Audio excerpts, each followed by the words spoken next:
Peace. We're back.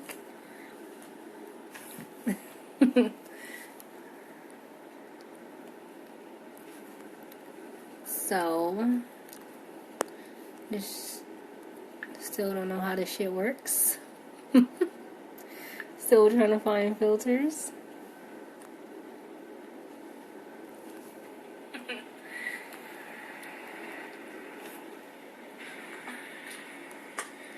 Hey, I just made it bright. Now you see me? Still trying to find filters. Alright. I'm gonna give it a few minutes. How everybody doing? What up, Ma? What's poppin'? What you doing? How the hell can I talk to you?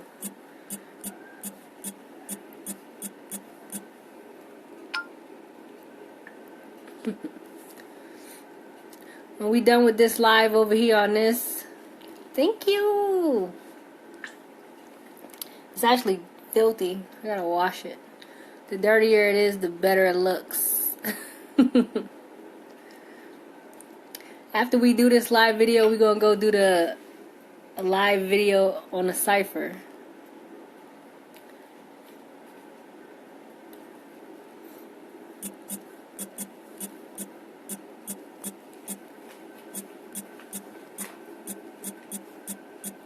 It's gonna be lit.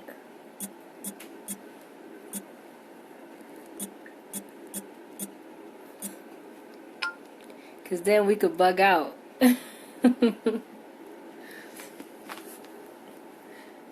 Can't bug out on here because it's kind of like educational purposes.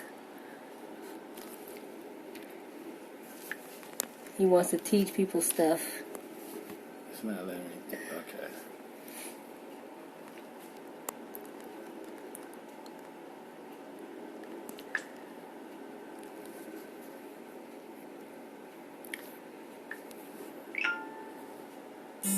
What y'all doing now? He here. You see him? Alright, I'm ready. Good to go. You can hear me? Can you hear me? Yo, Cooley, you can hear me?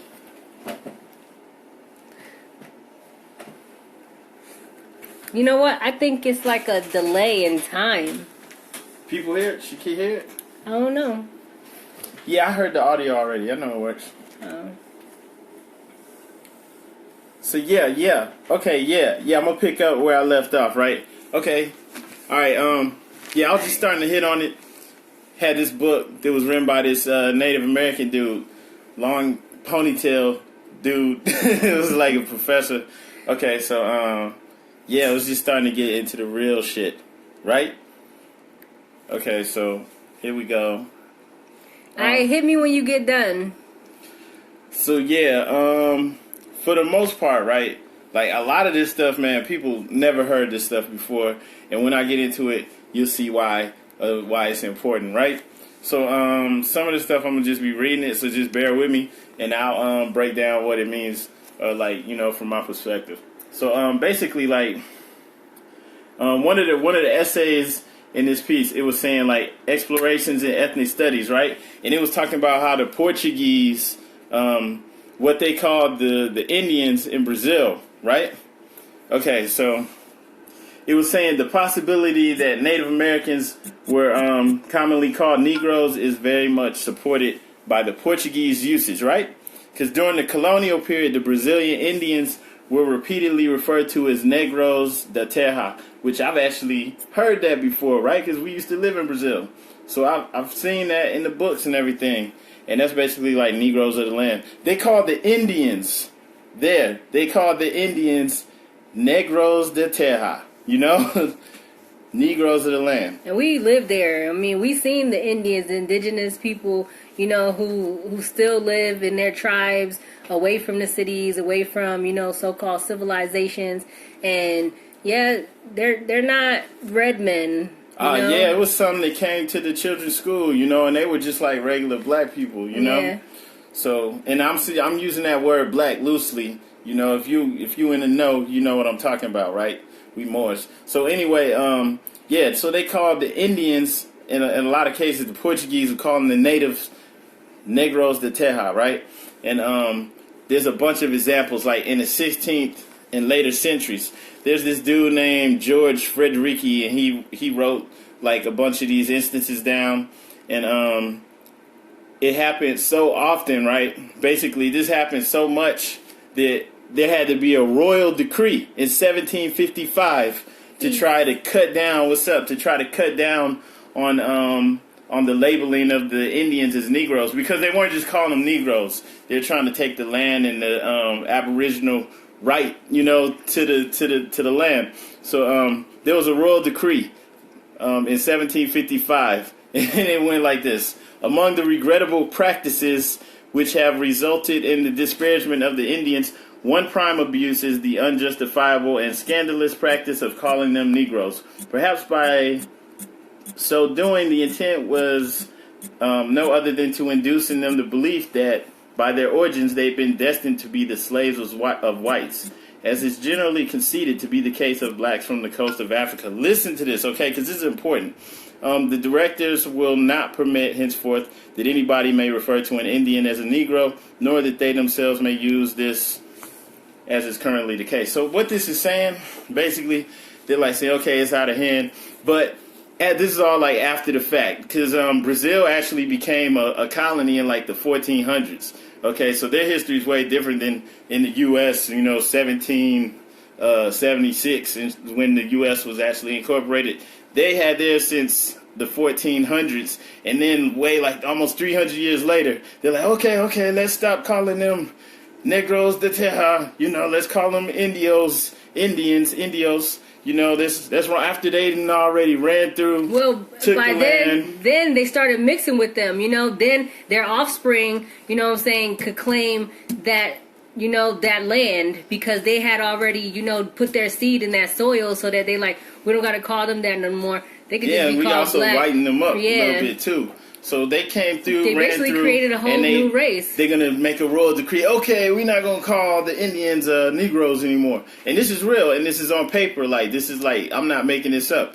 And so, like, like all after the fact, they're going to come through like, hold up, we need to stop. And it was like, it wasn't just out of goodwill too, because like they're starting to rewrite history. So they're like, okay, we don't want this to be like in the history that we calling the native Brazilians Happy Holy Day, that we calling the native Brazilians Negroes. We don't want that on paper. Same stuff happened over here. And so, and this example too is extremely significant, not only because American or part American slaves could be referred to as Negroes, but and it was also that it was on record, but also because it shows that like the population statistics, not just what you would see in Brazil, but it also would come into other areas like the Caribbean and up here. The population statistics can't be trusted, because you can look and see, well, you know, anytime you see the term free Negro or free colored, you know, who would they really be talking about? Right. You know, who were these people really? You know, and we're not saying that no one came through the slave trade or anything like that. It's just that, the numbers don't add up. They can't bring everybody over here like that. Like, you know, it's false. Yeah, and if they were already referring to the natives as Negroes, you know what I'm saying, and now he's a free Negro, and you're going to see as I read on, this occurred throughout the Caribbean and the United States. You got a whole bunch of cases of free Negroes, free colors, just being listed as this. Okay, so these were indigenous people. They just didn't call them Negroes of the land over here. Okay, so the term Negro pretty much became synonymous with slavery, being a slave or a servant. It lost any specific color reference, okay? So we're not talking about black people, white people, complexion, or any of that, you know? And pretty much in the past, like in the case like where you had someone who had some link to the land, like they grew up as a Native American, if they had even an ounce of any possibility of being, you know, called black or mulatto or anything like that, that Indian status was getting taken away. So that's facts. R. Neil Bay, facts. Straight facts. Okay, so we're gonna move up to to North America. By the latter half of the 16th century, the English were referring to the people of Africa as Ethiopians, blackamoors, Negroes, and Moors. And this was all occurring interchangeably. Negro gradually became dominant, right? So they started to ease into just calling everybody Negro. And this was like across the board, like Spanish, Portuguese, even the French. They were all using that term. So, and automatically, like, Negro or black was being associated with slave status. So, like, you know, just like early legislation commonly referred to Negroes and other slaves or to Negro, mulatto, and Indian slaves. Over the years, Negro and black both became synonymous with enslavement. So once you took on that status, you know, you were automatically in a lower position. So like we're saying, this has nothing to do actually with race, you know. And yeah, like I said, it's in the Holy Quran for all those people out there who are into the information, but you know, you're turned off by the Moors or by maybe just some of the people that you met that call themselves Moors. You know, you've been turned off by the information. I'm saying, like, the Moorish science is flawless, you know, and the truth has been in there. So you got to listen to this, and we're gonna keep hitting on this. So basically, like, it's documented on paper. We have laws. We have all these things showing you how taking on that status, you know, taking on that label puts you in an inferior position, you know, like automatically you in the servant class. Okay, so have another case in 1702. An observer wrote that the wealth of Virginia consisted of slaves or Negroes. By 1806, Virginia judges ruled that a person who was of white appearance was to be assumed free. But in the case of a person visibly appearing to be of the slave race, visibly appearing, it is incumbent upon him to make out his freedom. In 1819, South Carolina judges stated flatly, the word Negro has a fixed meaning, slaves. Okay? So like anybody just off of appearance. That's why there's a video, if you guys haven't seen it, check out the Moors in America YouTube page. There's a video I put up where I was talking about the Montauk case, where basically you had about 78 tribe members in the courtroom, including the chief, the current chief, Wyandotte Farrow, and he's hereditary, like he's the chief of the tribe, and he's in there petitioning the judge to recognize the land privileges, the land agreement that they had with the settlers, where they had perpetual rights to their ancestry land, right? And there were guys who were trying to sneak and try to like make side deals with some of the natives, and they're giving them like $40 or, you know, little trinkets for their land. And he came in there like, look, none of these deals matter because we didn't have, you know, we didn't meet, we didn't have a tribal meeting, and you can't take our land anyway. And the judge said, nope, we're gonna ask the other people, and they got a bunch of white people to come in there to be like the witnesses, and they're like, well, your hair's kinky. You know, the chief, they're asking everybody about the chief. People are like, oh, his hair's kinky, his skin's too dark, I thought he was a mulatto, I thought he was a Negro. Everybody's basically saying this. The judge, right then and there in front of all the tribe members, declared the Montauk tribe extinct. In front of the tribe. Right there. While the tribe is standing there in the courtroom. And this was in the New York Supreme Court. Could you imagine that? That's crazy. They're all sitting there, and, you know, he's like, you know, when he's telling his story, he's like, well, yeah, everyone in the tribe refers to me as king. You know, they all call me chief. They call me king. And they were the tribe. And they still are. I mean, they're still here today. Their lineage. And basically, he just declared the tribe extinct. Right then and there, he said, you guys are black, man. You know, y'all not Indians, you're not natives. The Montauk tribe is dead. And, you know, they did that to grab the land, okay? And this stuff that I'm reading, once again, this is Jack Forbes, and he was a Native American who wrote a bunch of books. He passed away, put out a lot of information, and I'm just saying this because he didn't look like me. He doesn't look like us. And he was putting this information out there so that people don't think that I'm just reading some Afrocentric stuff or something that's just like coming from one direction, okay? So this is information that you can share, and we'll put a post up on the website too with sources so that you can go through and read it yourself. Don't believe nothing that I'm saying. Don't believe nothing nobody's saying. Look for yourself. Yeah, for real. So, like I was saying, though, this was occurring all over the place, and the term Negro, basically, that puts you into a slave status. What the English meant by the term Negro when they first began to use it isn't even clear.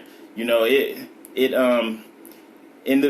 this passage that I'm reading, it's saying certainly it was not then synonymous with slave, as a great many persons so classified what it were free. So in England and in Virginia, you had free people of color, free Negroes, and once again, like, these would have been people who more than likely were natives of the land, who were being classified as Negroes, a free person of color. Usually, like, even if you're looking at your own family history and you get some records and you're seeing, that somebody's listed as a free Negro, a free person of color. And even that really was dangerous. You're listed as a free Negro on paper today. Next week, you're captured and on paper, they'll say you're a slave from Africa. And it was so grimy. I mean, just learning about this stuff, I mean, it should make your blood boil. It's like, how the fuck could they get away with that? And there's a whole bunch of instances, even on paper, where you have people who were classified as Negro and Black that obviously had indigenous American heritage. One example, okay, for all the West Indians, in the West Indians, okay, in 1764, William Young was sent to St. Vincent as part of the British occupation of that island. Living on St. Vincent were about 3,000 Black Caribs or free Negroes, about 100 Red Caribs or Indians, and some 4,000 French and their slaves, according to Young. Okay, so in 1764, St. Vincent has 3,000 Black Caribs, 100 Red Caribs, and then 4,000 French and their slaves. So, like, just going right then and there, you got, like, the majority of the natives are Black Caribs, right? Okay. Yes, and the British found it difficult to control the Caribs, and wars were fought with them, 1771 to 72, then again 1795 to 1796. During the latter crisis, this William Young dude, wrote an extremely anti-Carib tract designed to prove that the Caribs should be removed from St. Vincent. They were eventually defeated, and some 5,000 were shipped to an island near the coast of Honduras, okay? So, like right here and there, you see that the British had a plan to come in there, to get them out of the land and ship them somewhere else. You got a lot of this going on where you have people in the U.S. shipped down throughout the Caribbean and all over the place. So I'll just keep reading. Young was anxious to prove that the so-called Black Caribs were not true Aborigines, but were in fact Negro colonists, free Negroes, or Negro usurpers. Okay, so this dude just comes in and he's all amped up to prove that the Black Caribs, who were the majority there, weren't Aboriginals. Like, what the heck? What type of shit is he on, right? And he's on that land grab shit. That's and once again, you don't want to call them Black Caribs or whatever. Don't want to call them Moors. You don't want to get, you want to call them Negroes. So, like, these are free Negroes. That was how the hell did they get there? Right. How did they get there, and how were they free? Right. We know what was going on in this time in the 1700s. So how did this occur, So this was important to him because he wanted to show that they had no bona fide land rights or Aboriginal title. For our purposes, the interesting point admitted by Young is that the so-called blacks or Negroes were occasionally of tawny and mixed complexion because of American ancestry. He admitted this, and that their customs, personal names, and language were those of the native Caribs. So everything about them, was the culture of the native Caribs, the Caribbeans, the Carib Indians. So these people were the natives. I mean, what else would make you native, right? Right. They're living, they got the customs and everything, and this dude even admits it. But still further, Young admitted that they had repeatedly intermarried with American women. He consistently referred to them as Negroes nonetheless. So they're living the native life. They're there. They're the majority. And he keeps wanting to take them out of that place so that you can usurp their ancestral land, the Aboriginal title to the land. Okay? Young, same dude. Young also relayed a great deal of hearsay information about how the Black Caribs had originated, which is without foundation for an analysis here. The important point is this, that people throughout America in identity, culture, and language were called Black and Negro solely because of being mixed with African ancestry.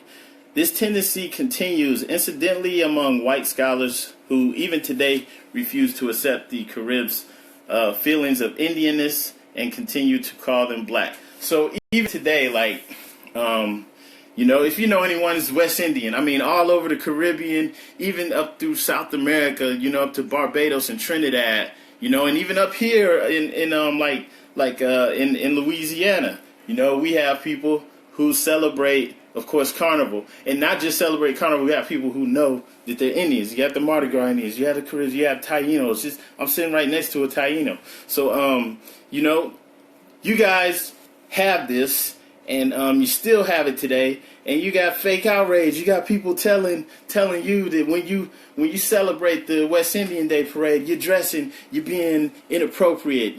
Cultural appropriation. People who have been keeping their culture and stuff alive, because it's not just Carnival. You have people who actually know they have this heritage. They've been keeping it going, and it's not being accepted. It's like they're just doing something else. They're from Africa somewhere, but you don't have any connection. You don't have any actual country or cultural ties, but you do have that. And so that's not even being accepted. And this guy, once again, is saying this. He's just noting the facts. Anyone who pays attention to this and does any research, you can see it, right? Like Charles Plecker, I see that right there. He falsified the records in VA. He went through and started destroying records that showed that people, were classified as Indians and, stuff like that on their birth certificates. So, like, a lot of this was done. This wasn't just in the Caribbean. It wasn't just in Brazil. It was here, too.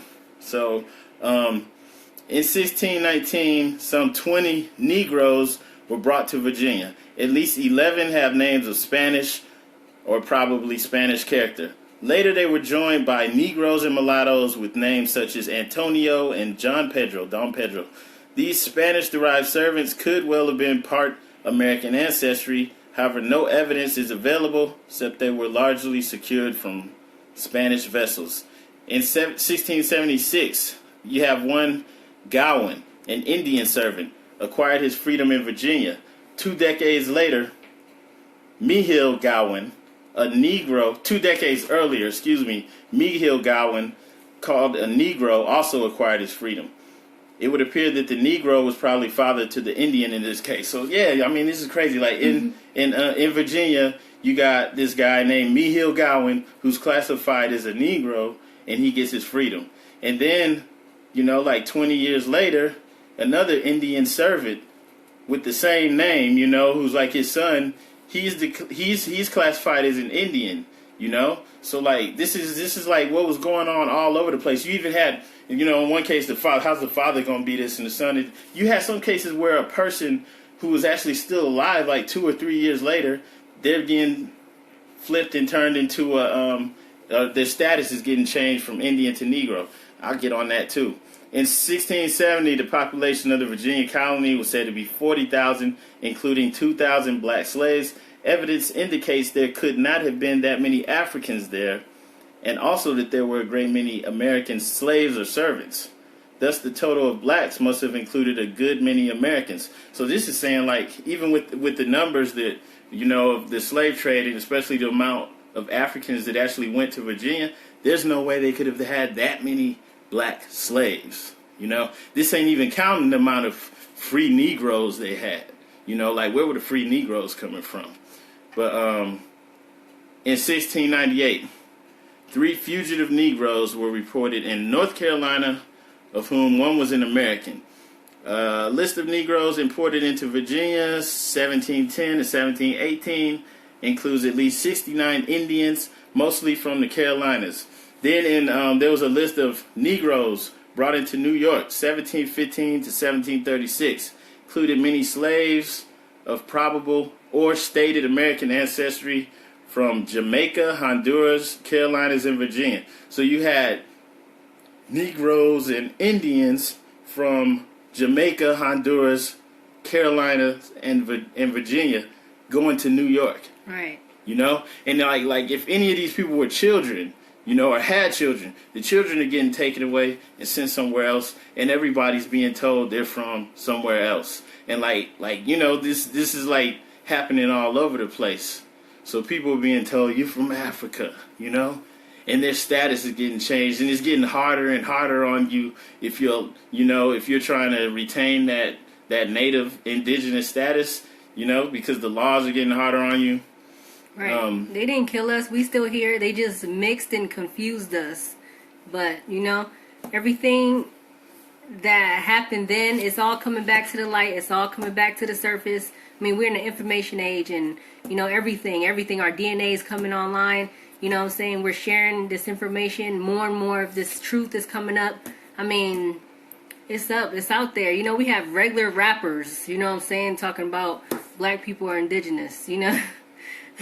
Yeah, and that's amazing. We just want to put some facts with some of the stuff that you hear, because like she said, you're hearing rappers now on the radio stations talking about it. They're not like bringing the facts and sources, and most people are coming at it, attacking what they're saying from a dumbed down level, because they're not even thinking about what we're on. So we're trying to share some facts, or not trying, we're sharing some facts, and you can go look it up yourself. But one of the things that I wanted to say was like that, like, okay, when you had the Montauk's, like the case I was talking about, being classified as Negroes and their land getting taken from them. This is just like what I was describing was happening in the St. Virgin, right?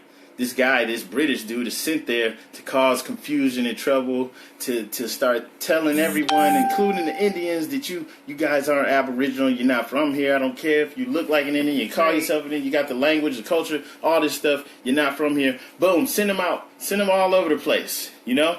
And like, if you know about like being black is a 14th Amendment, you know, corporate entity, you're not even a citizen. You don't have these rights. That's why you have to fight for your civil rights. So why, like, if you're trying to get land and come up, you know, you're coming from somewhere where you're poor and you're nothing, your chance to come up is to come and steal land. All you got to do is call one of these Indians a Negro, you know? Right.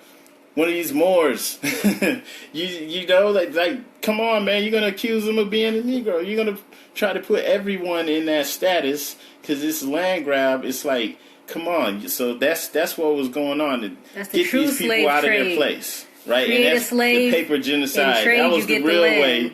You know, all these, because they teach you in school, one of the things they do teach you is that they wiped them all out, right? All the Native Americans got wiped out. So, you know, because when they got over here, everybody was looking like us. Or darker, you know.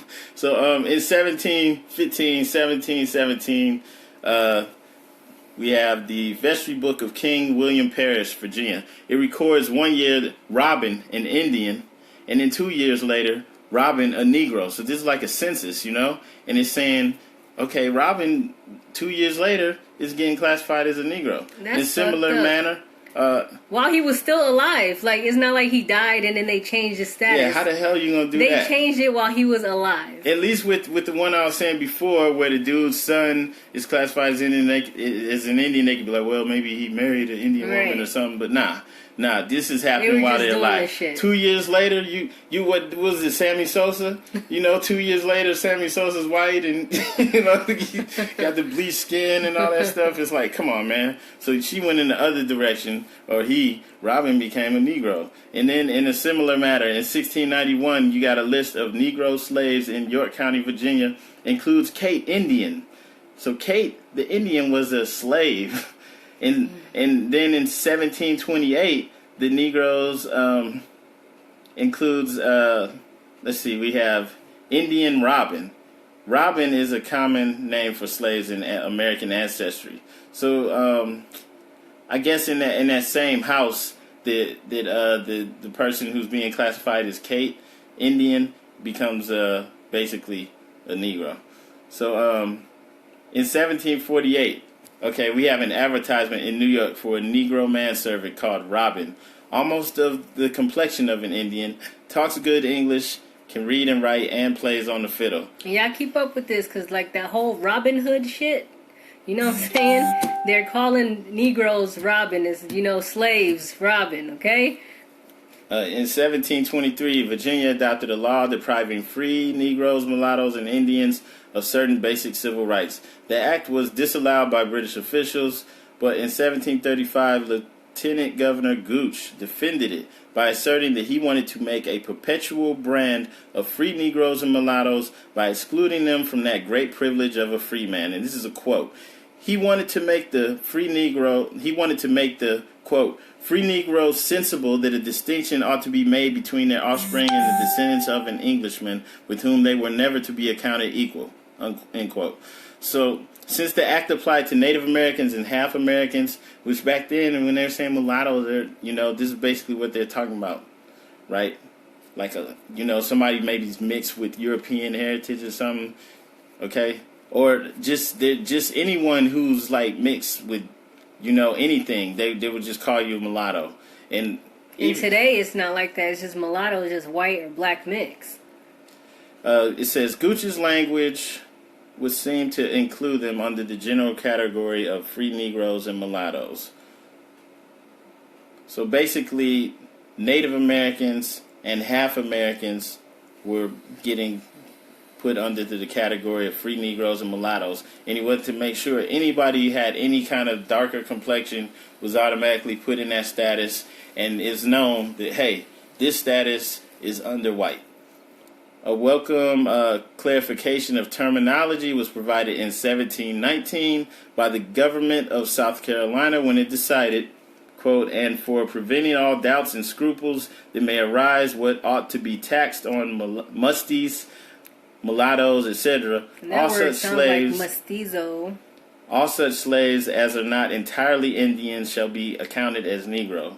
End quote. The significance of this act is that all later enumerations of Negro and Indian slaves in South Carolina have to be analyzed with the thought in mind that many Negroes were probably one half or other fractions of American ancestry. Now, if you look at today, it's very easy for someone, not of our complexion to be considered Native Americans, like extremely easy.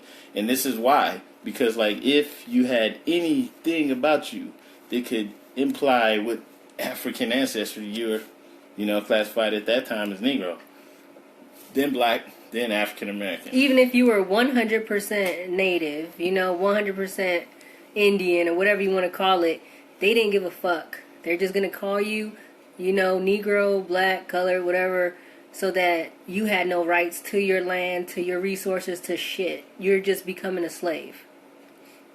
Okay, there was an advertisement in 1747. It read, "Runaway on the 20th of September from Cohancy. A very lusty Negro fellow named Samson, aged about 53 years, and had some Indian blood in him. He had with him a boy about 12 or 13 years of age named Sam, was born of an Indian woman and looks like an Indian, only his hair. They both talk Indian very well, and it is likely they have dressed themselves in the Indian dress and gone to Carolina." Similarly, and why was it so easy for the Negroes to escape and just blend in with the Indians? They couldn't tell who was same. Who. They were the same. You're Negro now. Right. Similarly, it's like 12 Years a Slave, Exactly. They tricked that guy, it's Solomon, they tricked him, drugged him up, sent him up the river, and he's a slave now. He's no longer free. How did he get there? How did he get free? They never tell you that. They'll say somebody, escaped or something. Some good white man bought his freedom for him. Okay. Yeah, they can keep that. So, from these examples, we can see that the people of mixed African-American ancestry could be called Negroes in New Jersey. Cyrus Bustill, a Philadelphia baker, black, born in 1732 at Burlington, New Jersey, married a Delaware Indian woman. His son became a Quaker and an anti-slavery leader and was known as a Negro. Okay? So it didn't matter, if one is one, the other parent is the other. If one parent is Negro, y'all Negroes, basically. And that's that one drop rule, coming into play. In Canada, 1747, 4 Negroes and a Panis, it's got in parentheses, American slave, escaped from Montreal. A French writer referred to them simply as Negroes. In 1759, one Saunders, a runaway slave, was described in South Carolina as a Negro man of the musty breed. Musty meant either European American or European American African. In 1775, authorities in South Carolina were ordered to apprehend John Swan, a reported free Negro or mestizo man.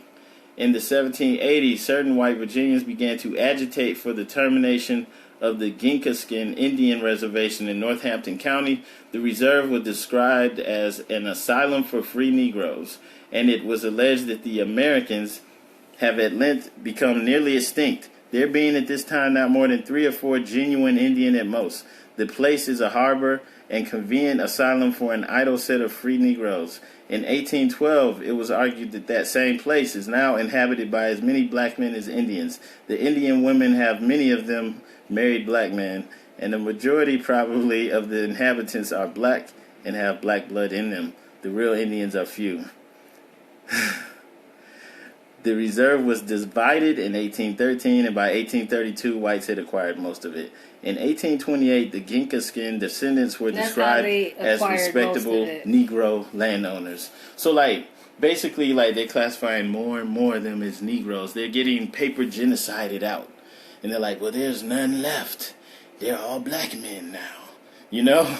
And this is like, as time goes by, sooner than later, all we have left is a bunch of Negroes. And, once again, when you have, like, free Negroes at this time, if they're telling you that everyone came over on slave ships, how did this even happen, Like, it wasn't easy for runaway slaves. You had to have the paperwork to prove, and even if you had that, they could falsify it, just rip it up. So how was this happening, I mean, people aren't really thinking, like, it wasn't that easy, So, like, basically, it was just paper genocide. They're like, well, yeah, as time went on and, further and further, they're just like, well, they're too dark, they're black. Then, they're not Indians. And eventually they got the whole tribe. And then they declared the tribe extinct, take the land. Okay. There was also an attack. One of Young, the guy that I was talking about, the British dude in St. Vincent, he had an attack on the Caribs in 1795, and in an attempt to acquire Indian lands. A similar attack took place upon the Pamunkey Mattaponi in 1843, which failed, and against the Nottoway from 1830 to 1878, which succeeded. By the 1840s, at least 2 Nottoways were registered as free Negroes. The heirs of one family were described in 1878 as all being Negroes and very poor. So this is one of the ways, like, again, that you're able to defeat is by reclassifying people. Now, I'm not saying the actual wars with people, fighting and getting killed was occurring, but you also had the paper genocide, man, where they're going in court and they're, writing laws, legislation being put into place, and then people getting classified into that 14th Amendment status. Okay, and I'm not even saying being like an Indian with Indian status is better, because they have the similar type of class, corporate entity status too as we do. So caste system. Yeah, we need to create our own thing, and we already have that, even though everybody ain't on board with the Moorish American nationality. But hey, after reading stuff like this, that should, like, it's a head buster, definitely. You should open your eyes right away and be like, okay. At least be ready to throw away the whole black. I know black power, all that stuff, but people who just see, like, the stuff like the interview with Waka and all that, like, oh, he hate himself, and it's like, nah, man, he ain't coming with that. He just ain't coming with all the facts, But I mean, like, come on, man, you're hearing it. It's a corporate status. That, you don't even have basic civil rights, man. That's why he's being gunned down in the streets, man. Black lives don't matter. It's just a status. It's a fool. It's a game. It's a fool game. We got tricked into it, bamboozled into it. So aside from Virginia, where persons descended from female Americans, and when they're saying Americans, it's talking about Native, Aboriginal. So where persons descended from female Americans imported after a certain date could obtain their freedom, all slaves of American ancestry remained slaves throughout the entire duration of slavery unless they were emancipated or ran away. At the end of the 18th century, Bob, a carpenter fellow of a yellowish complexion, musty, has bushy hair, ran away. He was said to speak more proper than Negroes in general. Other persons of American ancestry who were free also were called black or Negro. Paul Cuffey. Paul Cuffey was actually a chief of the Shinnecock Nation, and he's Old Dirty Bastard's grandfather or great-grandfather. Okay? So, like, yeah, I know about that. So, okay, Paul Cuffey, the noted half-American, half-African merchant, which he may have been, because like I said, you did actually have Africans coming over here for trade, merchants, sailors, and slaves. Also, POWs. But after reading all these documentations, you never know them. You can't right? believe their fucking asses. For all we know, he was a full part European Indian, or Chinese or something mixed with Aboriginal, Right. And they're looking at the Aboriginal side of him and saying he's part African, so they'll look at her and be like, well, yeah, she could be Indian because she's light-skinned, but right. they're not looking at like, okay, well, the black side is really what's making you Taino, right? It's really what's making you Indian. All right, So-called Indian. And yeah, they still have powwows. They keep up to the traditions just like we do Mardi Gras, just like we do everything in the on the islands. Toronto, you know what I'm saying? Like you were saying in Louisiana. Yeah. We still keep those traditions up because it's in us. That's our culture. Alright, so back to Paul Cuffey, right? ODB's, great-grandfather. Paul Cuffey, the noted half-American, half-African merchant, was called at various times an Indian, a black man, and this free and enlightened African. So he's being called interchangeably. People are like, recognizing he's an Indian. He's a black man. He's a free and enlightened African. He signed petitions with Indian men and all free Negroes and mulattoes.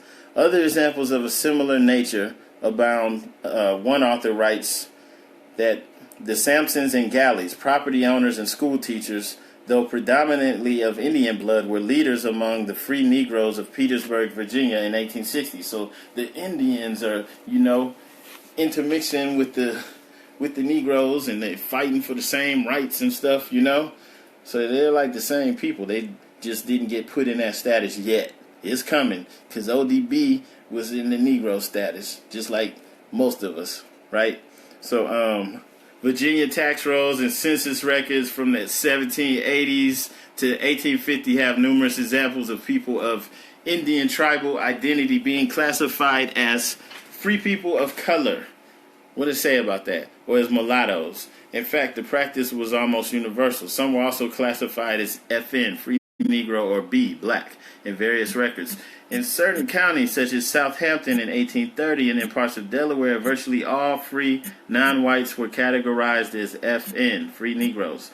Although enumerated under the Free People of Color column, these lists include people of the Nanticoke and other tribal groups. So, yeah, this pretty much, you can pretty much just assume, since so many records are being destroyed, that anytime somebody was a free color, just like that movie 12 Years a Slave, that wasn't a fake movie. It was based off of Solomon Northup's autobiography about his life actually being a free Negro who, gets captured, taken away from his family, and sold into slavery.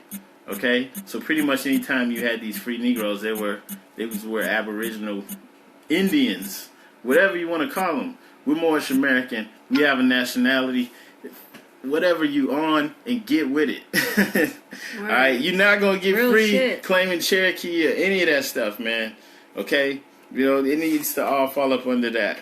But okay, under certain conditions, persons of African descent could be legally classified as members of an Indian tribe or as Indians. It's very difficult for that to happen, though. I mean, you see what happened with the freemen, the black Cherokees, the freemen.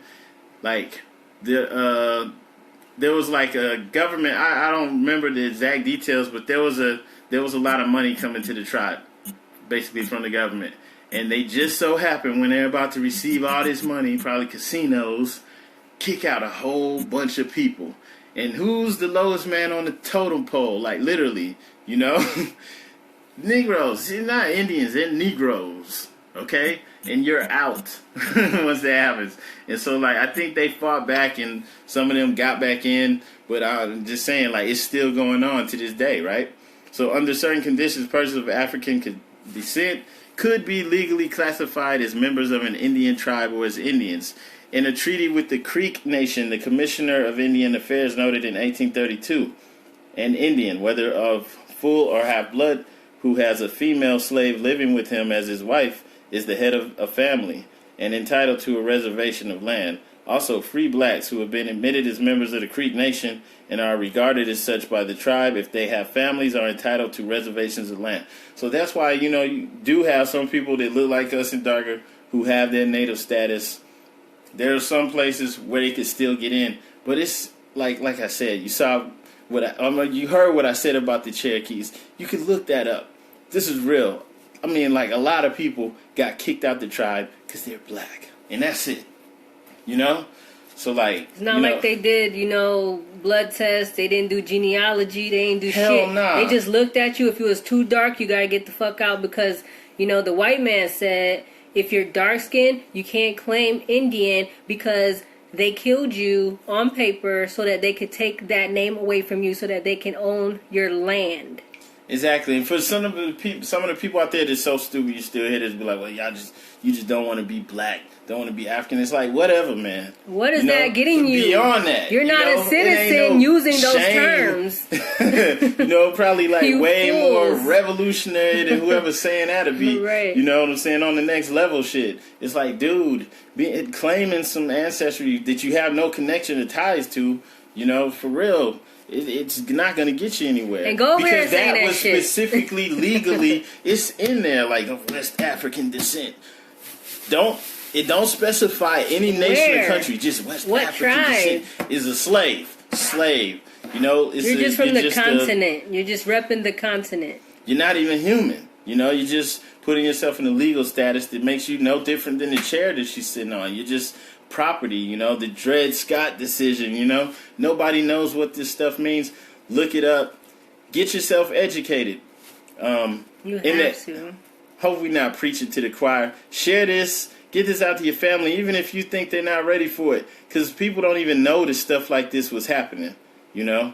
And damn near everyone that looks like us has these Native Americans in your family, your grandfather, grandmother, you know.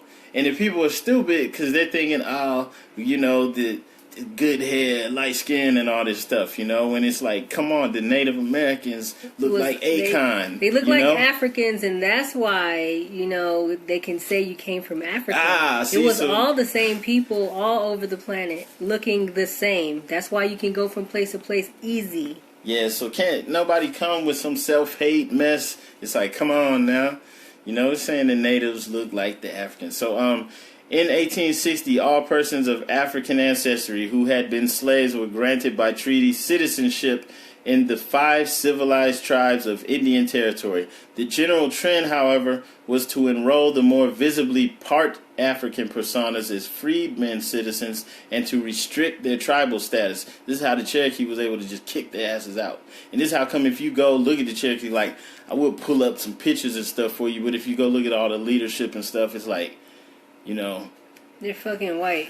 Yeah. So when lands were allotted in the 1880s to the early 1900s, most such persons, African descent, were not allowed to assert American ancestry. So when he says American in here, this author's talking about being an Indian. So they were not allowed to assert their ancestry, even though a lot of times they had even more claim to it than them. Even like on just the going off of whose mother was an Indian, whose father was an Indian. Sometimes you got guys who are like straight up from Scandinavia, Germany, you know, coming from Italy and all these places, Ireland, and you know have very, very little Native American ancestry in them, and they're able to come in and sit at the top, man. They're granted the whole shit. So.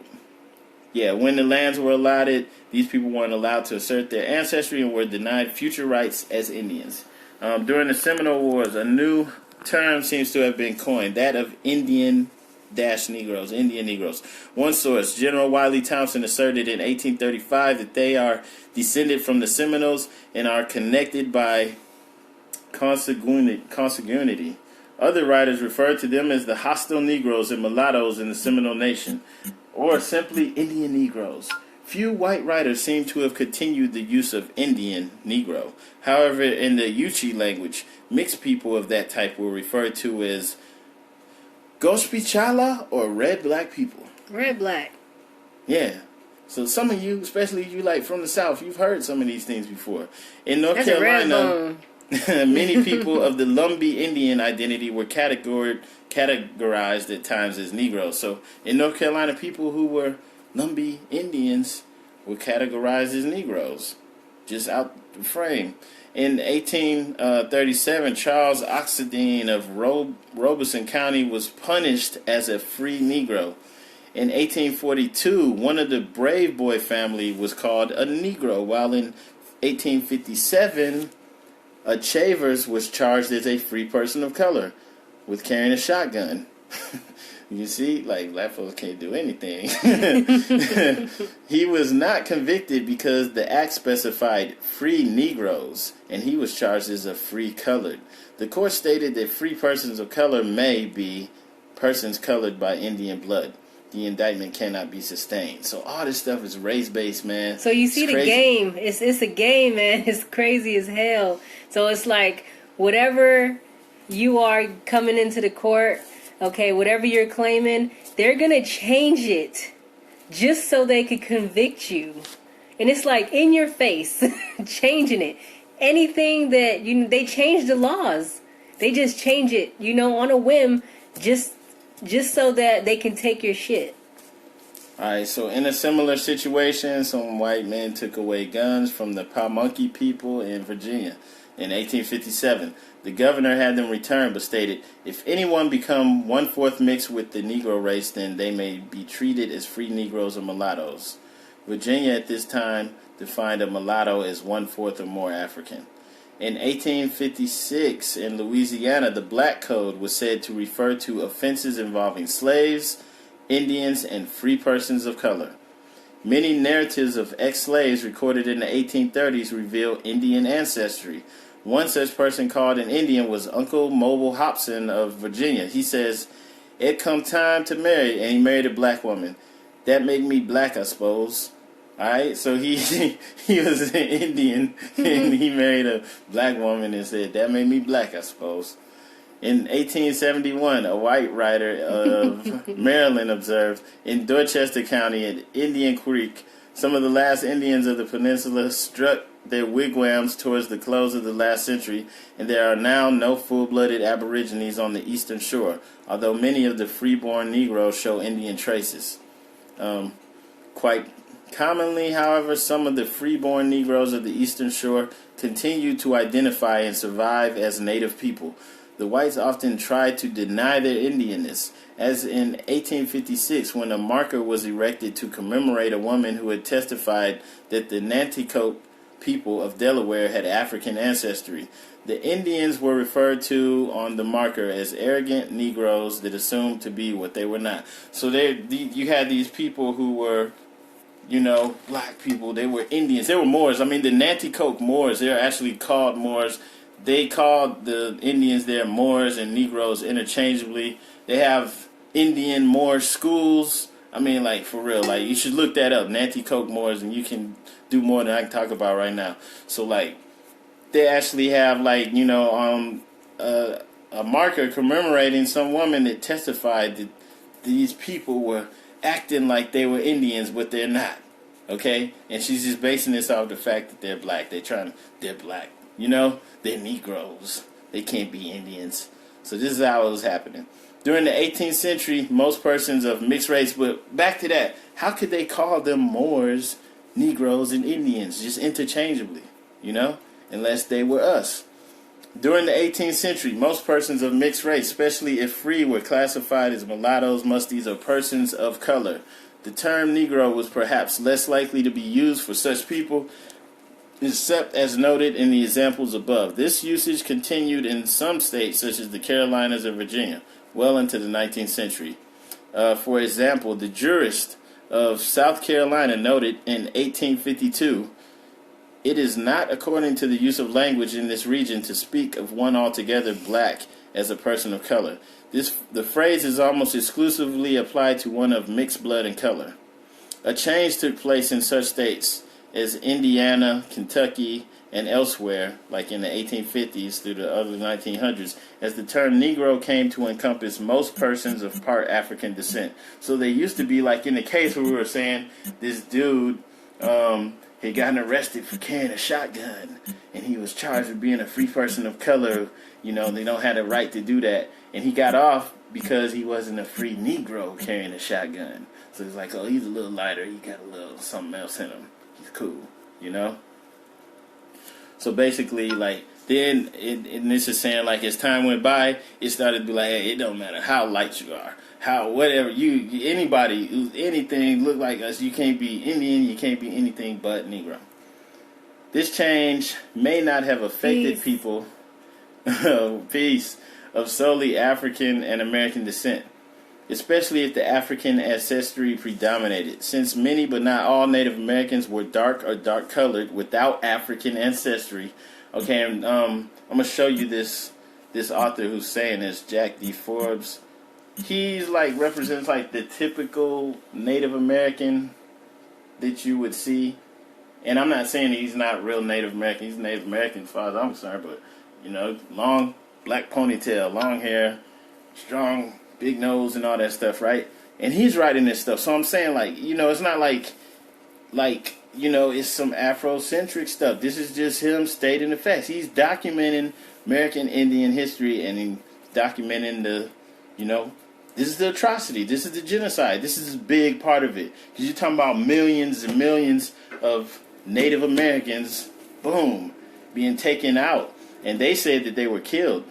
But this is telling you what really happened. And I'm going to repeat what I just said because probably most people didn't catch that. Okay. He's basically saying that since many, but not all, Native Americans were brown or dark-colored without African ancestry, their descendants, when mixed only with African blood, would very likely be seen as Negroes by most Europeans, especially in North America, where special terms for such persons such as Zombo, Grifo, Lobo, Kafuso, Cabra, and Cabore never became current. So, like, I mean, this man who don't look like me is saying, like, hey, a lot of the Native Americans, really most, you know, without having any African ancestry, were already dark brown, dark colored, you know? And, like, from reading other accounts, had nappy hair, had all different grades of hair, just like still do today, even without being mixed. Okay, so dark brown, and I mean, like, you know, all the European explorers described the natives as being copper-colored, dark brown, you know, even darker than me. So, like, it's like, yeah, and it's like, yeah, I look at myself, it's like, yeah, okay, I could do that, you know? But it's like, you know, basically, it's the complete opposite today. You're not even thinking like that, right? So this is saying, like, this is just showing you how it happened. It happened over time. This is like a record of paper genocide. The United States Census. The census has been a weapon used to help get people out of that status. You know, they pick these boxes for you to choose. You just click on the little African American box. You know, your grandma might have clicked on the little Negro box. You know, depending on how old you are, maybe she clicked the box that said colored. You know what I'm saying? This is stupid, man. People picking labels, and you think it's just a label. It's, you know, just innocent. There's no ill will behind it. This is not think tanks planning. They got a whole legal thing behind that status on this thing that you're willingly putting yourself in.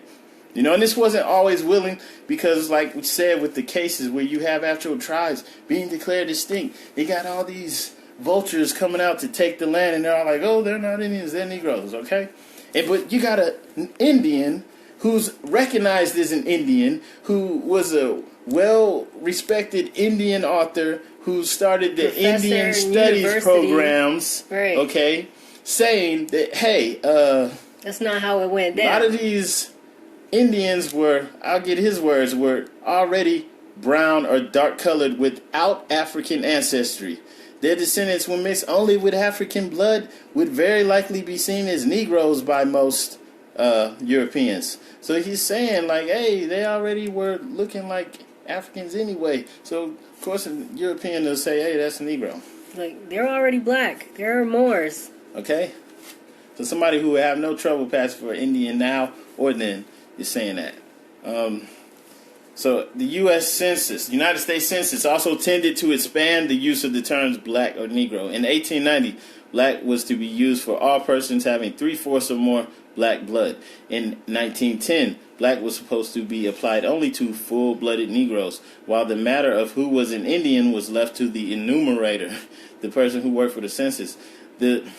The term mulatto was to be used for all other persons having some proportion of perceptible traits of Negro blood.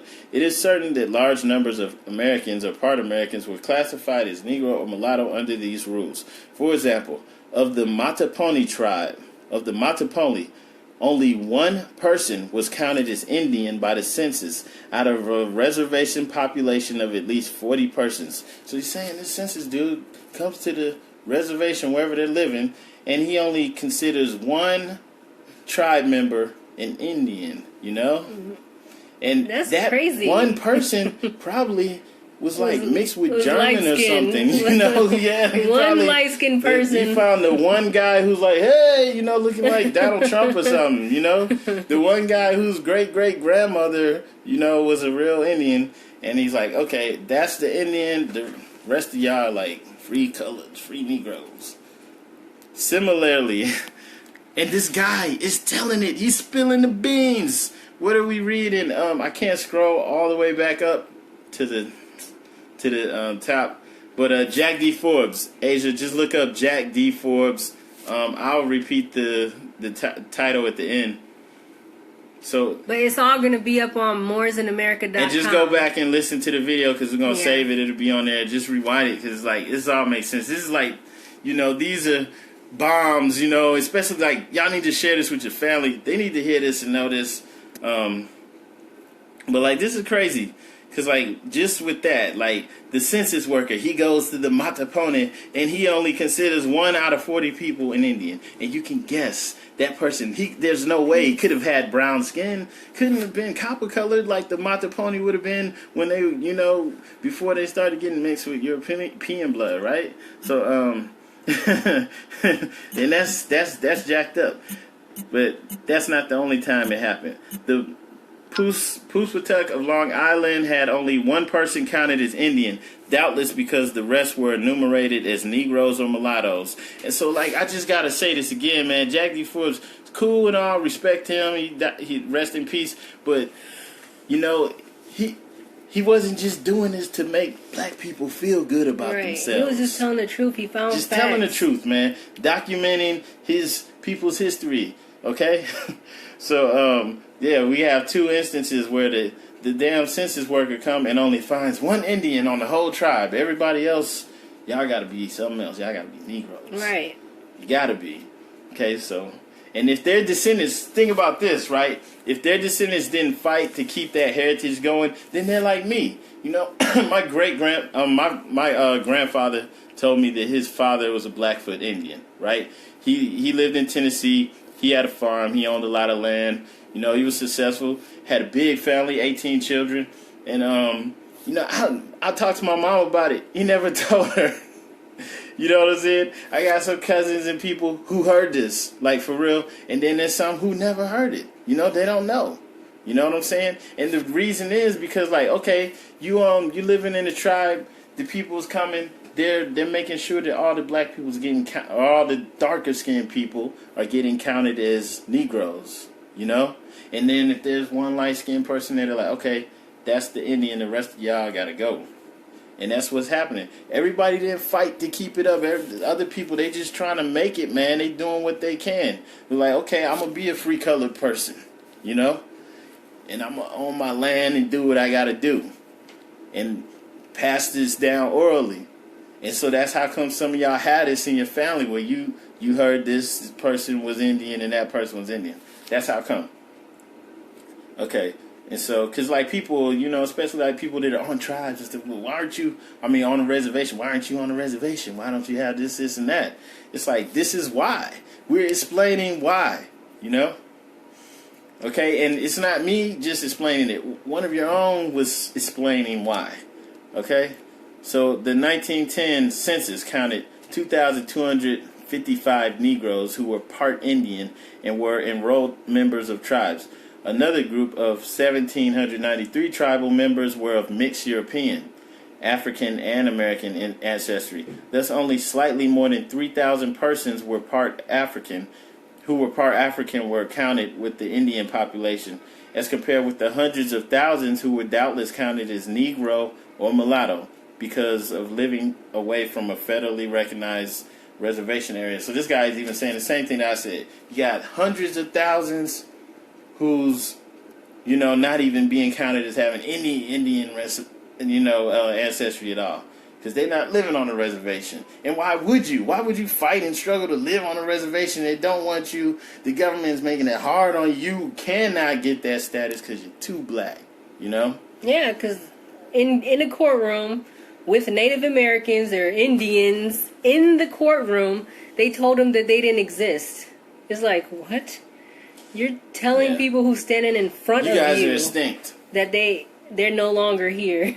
In 1930, a person of mixed Indian and Negro blood shall be returned as a Negro unless the Indian blood predominates, and the status as an Indian is generally accepted in the community. So that's why in the Supreme Court, they're going to ask other people, you know, if Wyandotte Pharaoh, the chief of the Montauk tribe, is an Indian. Is he who he says he is? Forget the fact you got 78 tribe members who are like, this is our Real chief. Talk.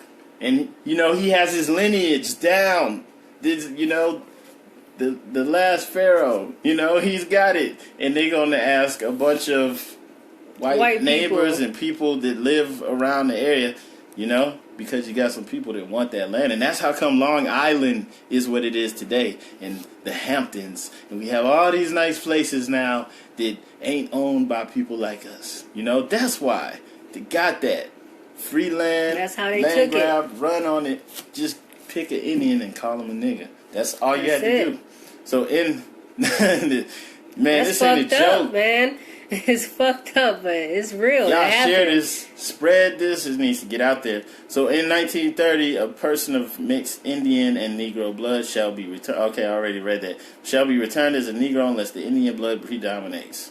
Okay, so and they have to be generally accepted as an Indian by the community. By 1940, all African American hybrids were to be counted as Negroes unless the Indian ancestry very definitely predominates and he is universally accepted as an Indian. So if you had any trace of looking African at all in you, you have to be universally accepted by everybody. So if you got any trace, you can't get that Indian status. You know, there was some tribes that didn't go off of this, but no, for the most part, you couldn't get it. You had to be universally accepted. Like, what the kind of it is that? You know, so even pureblood Indians could be counted as blacks in Nevada. In 1880, when the census enumerator categorized 90 members of the Duckwater Shoshone tribe in that manner, in the state of Delaware, more recent decades found that if a person said he was an Indian, he was recorded as either black or white, depending on his appearance. I'm just jumbling all this together, but this is basically showing how even pureblood Indians could be counted as black. And once again, this is by Jack D. Forbes. This is not my words, man. I don't make this shit up. You can't make this shit up. I'm not going to go around doing story this. Never It's the told. truth. The truth is like crazy. The 1980 census was so arranged that any American African mixed blood who checked both black and Indian boxes was counted solely as black. Okay, so even when you think you're like, I'm going to get them, I'm going to put my Indian thing down there. No. It's not going to work, dude. So, once again, in Nevada, 1880, when the census enumerator categorized 90 members of the Duckwater Shoshone tribe as black, even though they were purebloods. The state of Delaware, if a person said he's Indian, he's recorded as either black or white. depending on his appearance. So even though you recognize and this is your culture or whatever you identify as, they're going to pick for you. Right. A 1980 They're not census going was off of arranged. bloodline. They're not going off of fucking facts, DNA, nothing. They're going off of how you look. So if your brother was lighter than you, he can be an Indian. But if you're the dark-skinned brother, you're just going to be a Negro. And it's like, what? They're just doing that. That's how they broke up families. That's how they, they just confuse people. They sent them to all different locations, in the Caribbean, South America, North America. They just sent you all over, say you're from Africa. It's easy to tell, the next generation, whatever the fuck you want. And that's what they did. And that's how they took over the land. And that's why they running shit. You know what a lot of people did? They just like, fuck this shit. Because right. you're going to try to make it all easy, hard on us, and like she was saying, one's light, one's dark skinned. Like, fuck this, let's go. Why are we fighting for it to be that anyway, It ain't great. Still gonna be hard on you. And then they came over here with that shit, and it's like the people who was here had no idea what was going on, Just like, they talk about how the Indians is like, you can't own the land, you can't own the people. Oh, motherfucker, they created documents. They created a whole government based on this shit. They had guns and stuff too, and weapons. They were using germ warfare, and like giving you. And they ain't even do that shit like they said. They ain't even shit. do that shit like they said. Because if they really did that shit, they're not all smart. They would have wiped themselves out. Mm-hmm. Motherfucker would have used the same fucking blanket that they gave somebody to die with. Yeah, but a lot of us were too nice, helping and trusting, and many cases we didn't understand what was happening. Situation. You know what I'm saying? We live by the Ma'at rules of life, the universal law. We didn't understand people who did not understand that.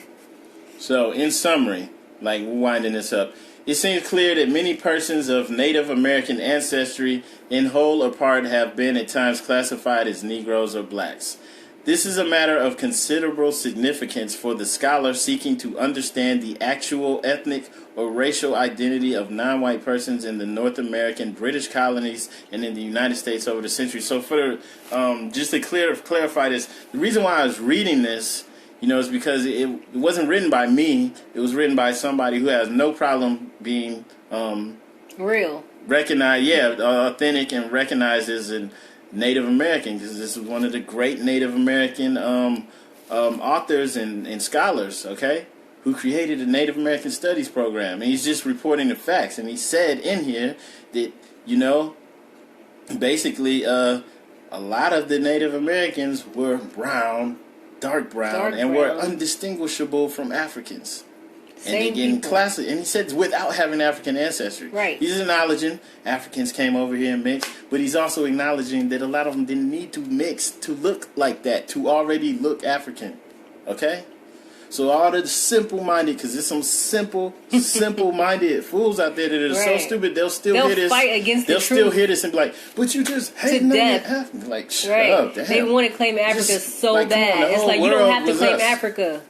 So, this guy who doesn't have to say this, he was like spilling the beans without coming out and saying it as directly as I can. He just put the facts out there. Okay? Time to claim your own shit. The land that you're standing on. The land that your grandparents, your great-grandparents were born on. Earlier studies have shown the significance of the terms mulatto, mestizo, sambo, zombo, and colored is indicating persons of American or possible part American ancestry. Collectively, these studies serve to show the probability of a much greater degree of intermixture between Africans and Native Americans than has been widely acknowledged. And also remember, this guy said that a lot of the natives look like us anyway, so you need to be mixed to look like that. Okay? And but of course, it might be argued that this is old hat, especially to the people of the Afro-American community who have long been aware of extensive Indian ancestry and who have, at least since the Civil War, self-consciously utilized the term Negro, Black, and of course colored to encompass people of mixed Native American and African descent. Individuals such as Anne Plato, Paul Cuffey, Crispus Attucks. Remember, Crispus Attucks was the first person that died, the American Revolution, and he was a black guy who was a Wampanoag Indian. Right. And he was free. Who knew that? He was free before the United States even existed. Okay? He fought in the Revolutionary War against the British. American hero. He was a real American, Wampanoag Indian, man. He was a Native American. He's as pure as they come. It's crazy. Hiram Revels and many others have long been referred to as Negroes in spite of having at least as much Native American as African ancestry, and even when living in Indian communities, as was the case with Addicts and Cuffey. So Paul Cuffey, ODB's grandfather, and Crispus Attucks, the great American hero, were living in tribal communities with other Indians, and they're black. Okay?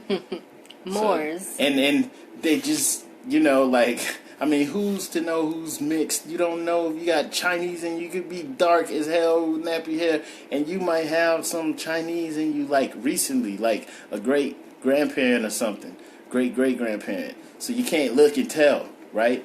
So who's to say that these people, even this author, isn't mixed? You think you're full-blooded? You don't know. Nobody can know what the fuck does full-blooded mean.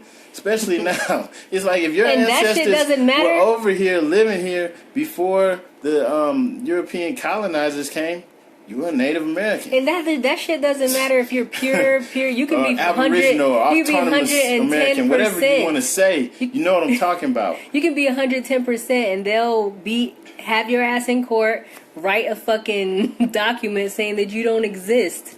Just that easy. So, from the scholarly perspective, the logic of white racism, which has tended to classify people in very arbitrary ways, is neither the logic of genetics nor of bona fide ethnicity. Duh, these motherfuckers is saying they the chief and shit now, like, you know, from England. And, like, I'm your captain now. Yeah, they're like Nordic, Swedish and shit. So the mixture of African and American does not make a person black or Negro any more than it makes one automatically Indian. Either ethnic scholars must aver that it both pernicious and dangerous to read into the evidence and to affirm for earlier times the pronouncements of a dominant social caste. Their myths, their prejudices, and the systems of classification and nomenclature must all be subjected to critical and empirical reevaluation. So yeah, you just put it out there. It's like, you got all these instances. You guys, come on. You know, this was put out there for the universities and everything, for people to look at it and hopefully realize they need to stop teaching the bullshit how it's been taught. Right. So you see how they took shit over. You see how they took shit over. Now it's time for us to do the same type shit and take it back.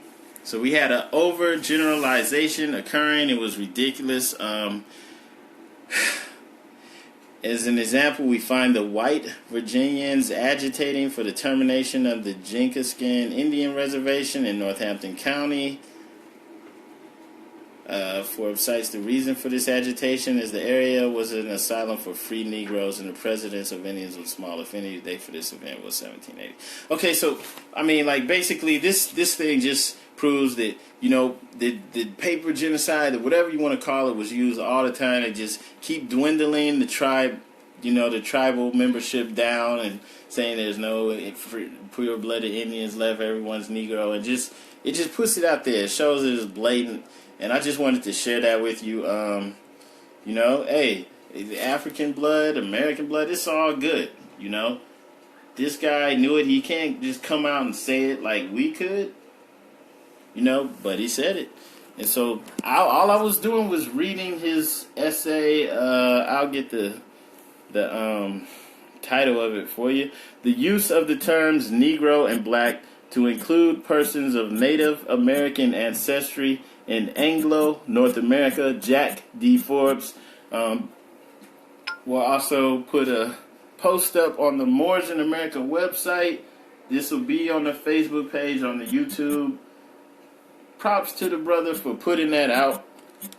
His picture wasn't even showing. But that's basically what it was. Like I said, it wasn't me. It's not me. It wasn't me. Just check that out. Share this video. It'll be recorded. Share it with your family and friends. Get the message out there. Bookmark the website. We're on YouTube too. You can go to YouTube/Moors in America 7. Okay, and also like the Facebook page, like the group. Join the group if you're not in the group, and also like the Facebook page. It's just Facebook/Moors in America. The group is Facebook.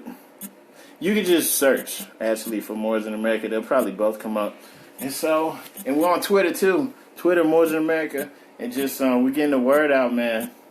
We're putting it out there, and want you to put it out there too. I put a 7 after it. So that's pretty much it for now. But we'll keep putting stuff out there. Okay, it's time. It's time. And props to Waka. You didn't put it.com. Props to Waka Flocka and all them too. B.O.B. Whoever else is saying it too. And we just putting some facts to it, man. That's it. So Peace. Peace.